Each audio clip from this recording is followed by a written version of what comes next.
नमस्कार शेतकरी बंधूंनो. सध्या सर्वच विभागात टोमॅटो पिकाची लागवड झालेली आहे, परंतु आता सर्वच विभागात पाऊस सुरू आहे.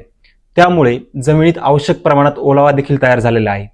हाच ओलावा आपल्या बुरशीजन्य रोगांच्या म्हणजे हानिकारक बुरशी जसे पिथियम, फायटोप्थोरा, फ्युझारियम, स्क्लेरोशिया तसेच रायझोप्टोनिया व जीवाणूजन्य मरच्या कारणीभूत असलेल्या जीवाणूंसाठी पोषक असा आहे. यांमुळे आपल्याला टोमॅटो पिकामध्ये मोठ्या प्रमाणात मर देखील बघायला मिळत आहे. या जीवाणूजन्य व बुरशीजन्य मरवर नियंत्रण मिळवण्यासाठी आपण पुढील उपाययोजना करू शकतात.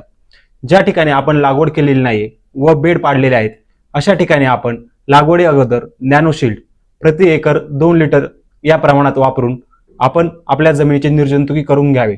तसेच ज्या ठिकाणी लागवड झालेली आहेत अशा ठिकाणी आपण टफाइन 90% 1 किलो प्रति एकर व त्यासोबत थायोफिनेट मिथेल 70% WP म्हणजेच रोको 600 ग्राम प्रति एकर या प्रमाणात वापरून ड्रीप किंवा ड्रेंचिंगद्वारे ते वापरावे.